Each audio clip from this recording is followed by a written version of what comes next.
জলের জন্য হাহাকার শহরে, দীর্ঘ লাইনে জলের অপেক্ষায় বালতি বা জলের জার হাতে দীর্ঘ লাইনে জল পাওয়ার অপেক্ষা। এমন চিত্র হয়তো প্রথম দেখল শহর শিলিগুড়ি। এর আগেও পানীয় জলের সমস্যার সৃষ্টি হলেও এমনটা বোধহয় এবারই প্রথম। বিগত সময় পানীয় জলের সংকট দেখা দিলেও তা ছিল সাময়িক। তবে পুর নিগমের পানীয় জল খাবার অযোগ্য এমনটা বোধহয় ঘটেনি কোনোদিনও। গত বুধবার সাংবাদিক বৈঠক করে শহরের মেয়র গৌতম দেব এমনটা জানাতেই সৃষ্টি হয় শহর জুড়ে আতঙ্ক।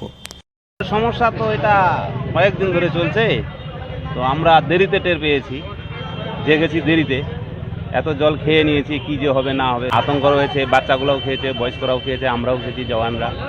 কিন্তু কখন কি হবে এই জল খেয়ে বলা মুশকিল। হয়ে গেল 40-45 মিনিট তো হলো। হ্যাঁ, এটাও কোনো রকম কীরকম ডিস্টার্ব আছে না কি আছে না আছে, জলের কোনো প্রবলেম হবে নাকি, এটাও কোনো সন্দেহ, এটা তো একটা সন্দেহ ব্যাপার আছেই।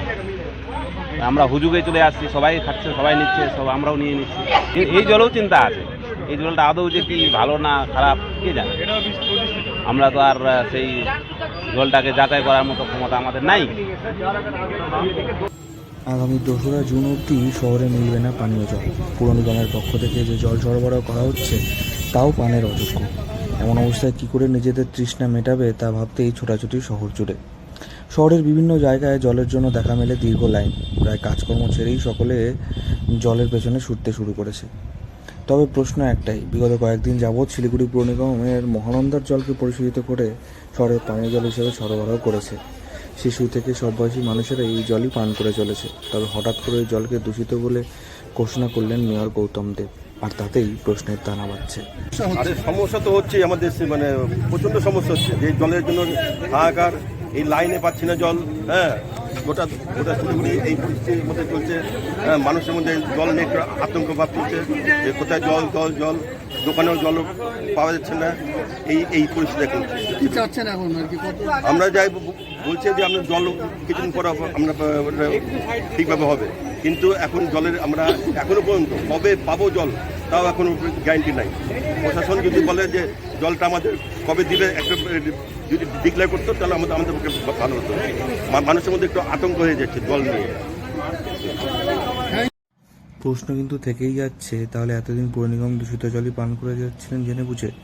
তাহলে কি মানুষের স্বাস্থ্যের সঙ্গে খেলা করছিলেন এই পুর নিগম? শহরের জল সরবরাহের জন্য যুদ্ধকালীন তৎপরতায় প্রস্তুতি নিয়েছিল শিলিগুড়ি পুর নিগম। 26টি জলের ট্যাঙ্ক এবং বড় প্রতি 20,000 পাউচ প্রতিদিন দিয়ে পরিস্থিতি সামাল দেওয়ার কথাটা ঘোষণা করা হয়। কিন্তু এত বড় শহরে এই ব্যবস্থা যে পর্যাপ্ত নয় তা এদিনের ছবিতেই স্পষ্ট হয়েছে। শিলিগুড়ি মানুষের পাশে আছি। রাজ্য সরকার, কর্পোরেশন এবং আমাদের ডিপার্টমেন্টগুলো সবাই মিলে চেষ্টা করছেন এই সমস্যাটা কাটিয়ে ওঠার। আমরাও শিলিগুড়ি জলপাইগুড়ি উন্নয়ন পর্ষদ মানুষের সাথে আছি। আমরাও আজকে ময়দানে নেমেছি এবং আমরাও জল সরবরাহ করব। পিএইচির সাথে আমাদের কথা হয়েছে এবং বিশেষত বাজারগুলো এবং শিলিগুড়ি জলপাইগুড়ি ডেভেলপমেন্ট অথরিটি যে এরিয়া আছে সেই জায়গায় মানুষের যাতে কোনো সমস্যা না হয় সেটা আমরা মনিটরিং করছি। এই জল সংকট কী করে মিটবে এখন প্রশ্ন সেটাই। শিলিগুড়ি থেকে অনির্বাণ রায় রিপোর্ট, লোকাল 18 বাংলা।